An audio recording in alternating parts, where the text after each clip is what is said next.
Le plaisir est pour nous de vous savoir nombreux en train de suivre la RTA OPH Monde. Le plateau spécial de ce jour est consacré au Racing Club de Brazza. Racing Club de Brazza est un club de première division de football. Voilà un club qui s'est illustré cette année en première division nationale de football congolais. Et pour cela, je reçois le président de ce club, Mohamed Dembélé, qui est avec nous sur ce plateau uniquement pour vous. Président, bonjour. Bonjour, monsieur Michael. Soyez la bienvenue sur la RTA OPH Monde. Merci de m'avoir reçu sur votre plateau. Alors, soyez confortablement assis et suivez-nous attentivement. Plateau spécial, c'est parti. De retour sur ce plateau, Président, une fois de plus, bienvenue sur le plateau de la RTA OPH Monde. Avec vous, nous allons donc débattre de RCB. Comment se porte RCB en ce net moment? Bon, merci d'abord pour la question. Actuellement, le RCB, on peut dire que oui, ça se porte bien, mais le RCB va mal. Avant de faire une analyse complète, générale du championnat national d'élite directe Ligue 1, un championnat auquel vous avez participé. Alors, Président, comment le club s'est comporté durant quelques matchs, 26 matchs si je ne me trompe pas? Oui, mais 26 matchs en aller-retour, phase aller 13 matchs, en phase de retour 13 matchs, qui fait 26 matchs. Bon, vraiment, on a eu tellement de difficultés. Et, comme on appelle cette saison, les difficultés étaient vraiment énormes. Il y a eu vraiment beaucoup de difficultés. Mais Dieu merci, aujourd'hui, nous sommes pour le moment barragistes. Donc, nous allons jouer les barrages. Donc, sur 14 équipes, nous sommes classés 13e. Donc, cela veut dire que l'équipe va mal. Très mal. Oui. On dira très mal. Oui. Donc l'avant-dernier du championnat. Avant-dernier du championnat, oui. Mais qu'est-ce qui s'est passé la saison passée, la saison dernière? Vous avez eu une belle prestation, très bonne prestation. Mais cette année-ci, c'est vrai, vous parlez déjà des difficultés. C'était d'ordre général. Qu'est-ce qui s'est passé exactement? Bon, vous connaissez la saison dernière, nous avons fait une bonne prestation parce que c'était notre première saison. On avait dit que non, nous sommes venus pour apprendre.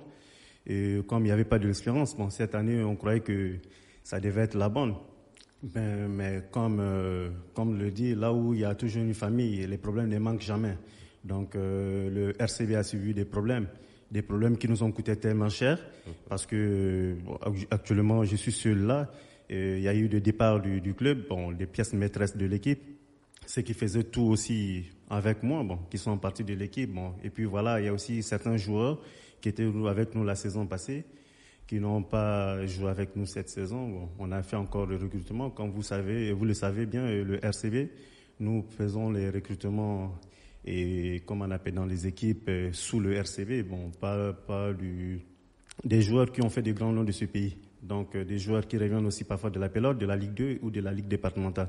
Voilà, l'expérience aussi a manqué parce que nos anciens expérimentés, il y a beaucoup de cadres, et au moins 6 à 7 cadres qui n'étaient pas avec nous cette saison. Restons un peu sur ces difficultés, Président. Généralement, les clubs de football, quand il y a des problèmes, c'est beaucoup plus les problèmes d'argent. C'est cela aussi, ce sont des finances qui font défaut actuellement au RCB? Oui, les problèmes des finances, oui. Actuellement, c'est ça. Parce que, comme je vous l'ai dit, je suis le seul financier. Celui qui m'aidait, était le président actif du football, le président Doucouré, qui était avec moi. Il était parti? Il était parti. Il était parti. Il avait ses raisons aussi de partir, mais On a appris qu'il a regagné le club. Je l'ai fait appel.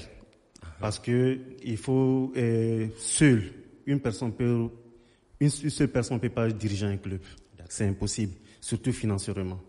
Donc c'est la seule personne. Si je te dis que cette année, personne ne m'a soutenu.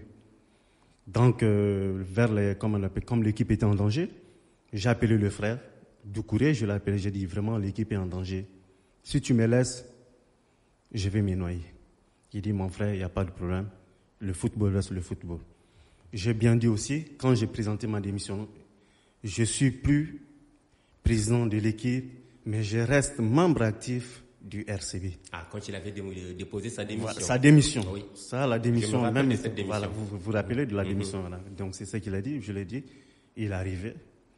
Quand il est arrivé, on était presque 5 mois de retard. On était dernier du classement. Et il y avait Cheminot qui était devant nous avec 13e, nous 14e. Mais 5 points de retard avec Cheminot. Il arrivait, il restait 5 matchs. Il arrivait et dit non, le club, on va mettre les moyens, il n'y a pas de problème. En tout cas, je dois le remercier. Sans lui aujourd'hui, je ne sais pas là où l'équipe devait être. Parce que les gens ont tendance seulement de penser à la poche. Voilà. Donc, or, lui, il connaît le football, sait qu'on dépense parce qu'il a présidé. Il sait les dépenses et les difficultés et ce que nous racontons. Il le sait. Mais ceux qui sont là en train d'attendre, penser seulement au ventre, ne savent pas. Coup de chapeau donc au président de Corée qui est venu donc à votre aide, on le dira comme ça. Mais président, ces joueurs ne comprenaient-ils pas vos difficultés pour qu'ils partent comme ça, tous ces dirigeants autour de vous qui étaient autour de vous? Bon, écoutez, ça, je peux pas tout dévoiler sur le plateau. Nous sommes, comme c'est quand même une famille qui est là, donc je peux pas tout dévoiler. Mais il y avait des problèmes internes. Ces joueurs sont pas partis d'eux-mêmes. Donc il y avait des problèmes internes qui étaient là. Donc voilà, un peu, c'est ce qui nous a coûté. Après aujourd'hui, quand tu es là assis, parce qu'il y a des moments où je n'arrivais pas à dormir. Parce que j'ai dit, chacun apprécie cette équipe. La saison passée, cette année, on était arrivé pour faire la bande. Vous connaissez bien, je suis passé dans les médias, j'ai dit cette année, on vise le haut du tableau. Oui. Mais là, aujourd'hui, nous sommes relégables. Or, la saison passée, on a terminé presque à la 12e place. Donc là, on n'était pas barragiste, donc on était maintenu d'office. Mais là, actuellement, il y a encore 2 matchs qui nous attendent. RCB et barragiste, comment se prépare-t-il? Pour le moment, les joueurs sont en repos. Donc on attend la fin du championnat de la Ligue 2 qui se joue actuellement. Donc nous allons jouer contre le finaliste de la Ligue 2, pas le vainqueur, parce que le vainqueur monte directement et le finaliste malheureux joue contre le RCB en aller-retour. Alors, au présent, moi, je vous connais un tout petit peu. Vous êtes très engagé, très déterminé. Alors, peut-on rassurer aujourd'hui sur ce plateau de la RTA au PH Monde, dire à nos fidèles téléspectateurs que RCB restera en première division congolaise? Écoutez, le RCB a 98% de chances de rester en Ligue 1. Et pourquoi je dis 90% de chances? Parce qu'avec tout ce monde-là, si on se donne la main, nous allons faire quelque chose. Mais je rassure surtout aux supporters que non, de ne craindre rien. Tout ce qui se passe actuellement dans le club, il y a beaucoup de choses qu'ils entendent, ce qui se passe. Moi, je pardonne tout le monde. Tous ceux qui parlent mal de moi, je leur demande pardon. Ouais. Mais qu'ils reviennent, nous allons essayer de faire quelque chose à ça pour maintenir ce club en Ligue 1. On nous dit souvent, il faut toujours pardonner. C'est très important. Un message très fort à l'endroit de tous les sporteurs qui aiment bien RCB. Alors, président, il y a encore des défis à relever. On a vu le RCB qui a fait rêver des gens. RCB a titillé des grands clubs congolais. On va pas les citer ici, on sait tous pendant le championnat. Il y a eu quand même des défaites. Et voilà, l'année prochaine, la saison prochaine, quelles sont déjà les ambitions de RCB? Pour parler de l'année prochaine, la saison prochaine, comme vous venez de le souligner, il faut d'abord qu'on arrive à dépasser cette étape qui est les barrages. Donc, si nous allons finir ou nous allons voir. Mais beaucoup doit changer. Beaucoup doit changer, mais comme je vous l'ai dit, seul je ne peux pas. Il y aura une réforme donc? Il y aura une réforme, une grande réforme, du staff technique jusqu'au haut. Peut-on déjà connaître les dates des barrages? La FECOFOOT a-t-elle déjà publié ces dates? Vraiment, la date exacte, je n'ai pas la date exacte en tête, mais comme je viens de vous dire, il faudrait que, ici d'abord le championnat se joue, après il y aura un play-off national. Donc les équipes des Ponts Noirs et puis je sais pas si c'est de la Buenza ou quoi là, qui doivent se croiser, et les équipes de Brazzaville. Donc c'est là où il faut que ça finisse d'abord pour avoir une date.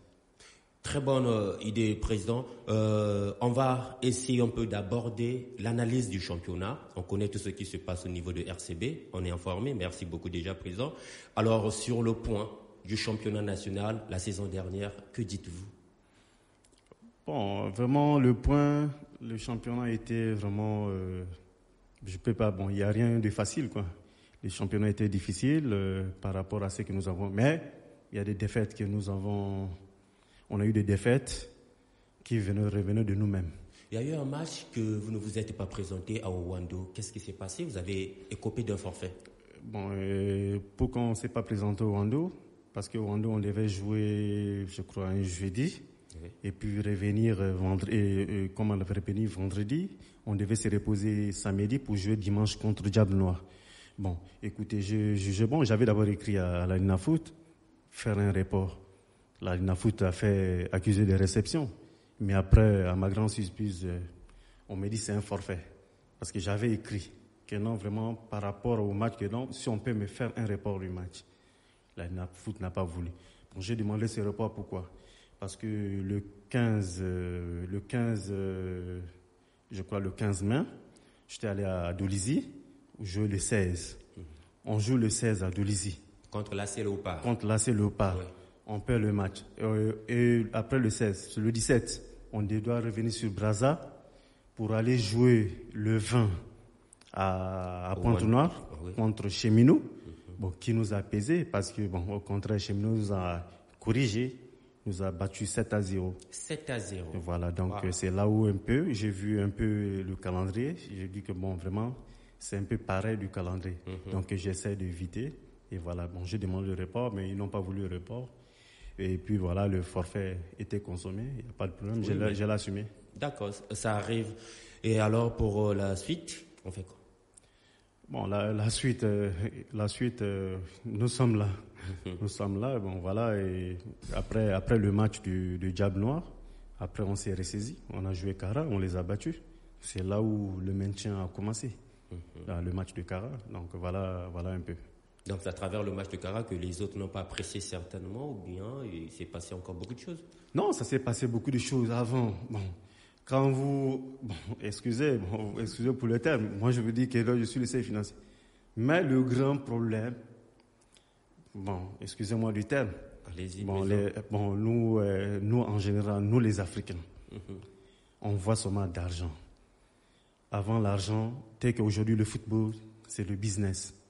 Oui. Aujourd'hui, partout, peut-être, je ne sais pas en Europe ou quoi, c'est les équipes qui font vivre l'équipe. Mais or, le RCB, c'est moi qui fais vivre le RCB. Aujourd'hui, Dieu merci, la fédération est venue en aide en subventionnant un peu les équipes. Oui, en aidant les équipes. Oui, en aidant les équipes en hauteur de 10 millions par équipe pour les deux équipes parce qu'il fallait automatiquement avoir une équipe. Excusez-moi, Président, 10 millions par équipe, est-ce que c'est suffisant pour que l'équipe soit au top, à un niveau élevé? C'est pas suffisant. Mais les gens qui ne connaissent pas l'argent croient que 10 millions, c'est un grand montant. Et moi, aujourd'hui, je suis là 13 ans. Ce que j'ai dépensé, c'est plus de centaines de millions. Voilà. Qu'est-ce que j'ai gagné? Donc, c'est avec 10 millions là que non. Mais il y a des gens qui se sont dit que non, le président a mis l'argent dans la poche. Et je semble comprendre donc que les gens ont su qu'il y avait 10 millions. Et voilà, c'est des têtes en l'air pour dire que voilà, le président a beaucoup d'argent. Voilà. Donc, les 10 millions, c'était par tranche. Phase d'aller, phase de retour. Et puis, il y a deux équipes.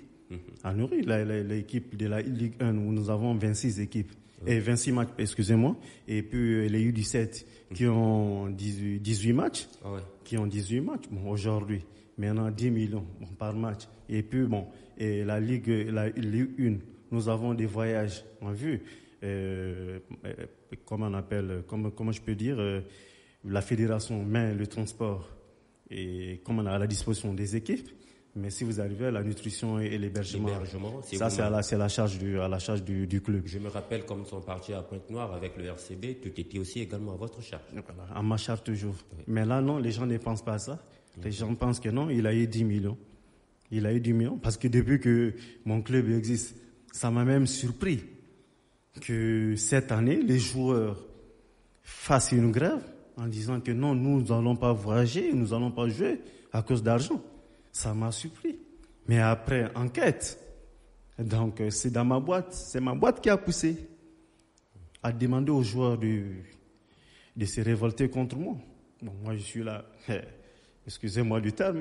Donc, on semble comprendre qu'il y a des gens de mauvaise foi qui essaient un peu d'inciter les autres au sein du club. Mais moi je pense que c'est pas une bonne solution, une bonne manière de faire. C'est plutôt de s'asseoir. Vous l'avez essayé de le faire, Président, faire asseoir les autres pour leur faire comprendre toute la réalité possible.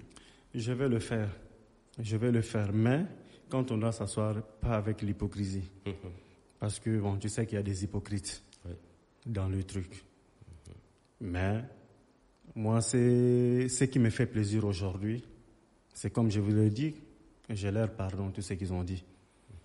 Et puis, je demande pardon à mon frère Doucouré aujourd'hui. D'accord. Oui. Par rapport, c'est quelqu'un d'un grand cœur. Il t'écoute ou certainement? Il m'écoute avant le début du championnat. Quand il a démissionné, il est venu me voir. Il dit, président, il y aura des difficultés que tu vas raconter. Et toutes ces difficultés, je les ai croisées. Il dit, voilà, il y aura ça. Voilà. Donc, il y a un adage qui le dit, diviser pour mieux régner. Donc, j'avais pas compris. Je n'avais pas bien compris, mais s'il est aussi quelqu'un d'autre, il devait me laisser aussi chuter. Parce qu'il va dire que voilà, ils sont restés là. Non, il a voulu sauver mon honneur. Il a voulu sauver mon honneur. Parce que le moment qu'il venait en aide vers moi, je n'arrivais plus. Donc, il a voulu sauver mon honneur. Pourquoi? Parce que les gens, on avait tous tendance, je peux me le mettre aussi dans la tendance que non, ils sont partis, on va faire quelque chose. Au contraire, ils sont partis. On était en train de l'étalonner. Mais c'est quelqu'un qui a reconnu tout ce que j'ai fait pour lui, publiquement. Il est là, c'est une famille qui est là. Donc, même s'il n'y avait pas de football, on causait d'autres choses. D'accord. On faisait tout ensemble. Donc, vraiment, comme il est là, je lui demande de revenir encore à la présidence. Parce que même s'il ne veut pas, il doit revenir. C'est une obligation et puis c'est un ordre que je suis en train de lui dire, donc il doit revenir. Mais vous allez le faire certainement au cours d'une assemblée générale puisqu'il a été destitué. Bon, je peux le dire? Non, destitué, non, c'est trop dit. Il a laissé avant l'assemblée. Il m'a pris. Bon, vous avez vu la lettre, il a présenté la lettre, je l'ai supplié même. J'avais du mal à accepter, faire l'accusé de réception de sa démission. D'accord. J'avais tellement du mal. Et puis au contraire, quand j'ai fini même avec l'assemblée, la première personne à remercier, c'était lui. Oui. Je l'ai fait même sur les réseaux sociaux. Et je l'ai fait. D'accord. Donc vraiment, voilà un peu le truc. Mais il doit revenir sur sa décision. Le président Mohamed Dembélé, amis téléspectateurs, vous suivez tout simplement que c'est émotionnellement avec beaucoup d'intérêt qu'il porte à l'égard de son frère Doucouré, qu'il veut bien voir au niveau de RCB. Alors nous allons terminer. Président, un mot à l'endroit de tous les fans de RCB. Et tous les fans du RCB, je leur dis de ne pas écouter les ondits. Et le linge sale, c'est là toujours en famille. Parce qu'aujourd'hui, il y a beaucoup de fans qui savent que non, le président est mauvais, le président a eu de l'argent, il n'a pas pensé aux autres. Bon, voilà. Bon, et puis aux joueurs aussi, d'être humble et de penser que rien n'est fait encore. Nous avons encore 2 matchs importants à jouer pour le maintien. Et donc voilà, et d'aller travailler même individuellement, malgré on n'a pas encore la reprise des matchs du barrage, on n'a pas la date. Bon, et puis les entraînements aussi n'ont pas encore repris. Donc voilà, essayez de faire vos entraînements individuels. Et puis surtout, j'avais oublié mon capitaine, le capitaine général du club. Cette année, il nous a beaucoup manqué. Il n'a pas joué toute la saison. Il n'a pas joué cette année. Il a une blessure qui date plus d'1 année, qui a coûté. Bon, j'espère que au match de barrage, il doit être là. Et puis vraiment, remerciement à tous les joueurs qui ont joué sans complexe, malgré les difficultés que nous avons croisées. Donc vraiment, je leur dis bravo parce que nous avons encore un pas en Ligue 1. C'est grâce à eux. Parce que si ce n'était pas leur effort aussi, aujourd'hui, on devait être déjà en Ligue 2. Et ce qui est difficile, d'être en Ligue 2 et remonter encore en Ligue 1, ce n'est pas du tout facile. Donc, ça joue sur le moral des joueurs. Vraiment, bravo aux joueurs et bravo à tout le monde. Merci beaucoup, Président. C'est bien dit. Ce n'est pas pour la dernière fois qu'on vous reçoit ici sur le plateau de la RTA au PH Monde. J'ose bien croire vous retrouver après les matchs de barrage. Merci d'avoir été avec nous. C'était donc le plateau spécial de la RTA au PH Monde. Je remercie infiniment toute l'équipe technique, notamment Van, Mwala, Franck. J'aurai le plaisir, le même bonheur de vous retrouver très très prochainement. Merci. Ciao.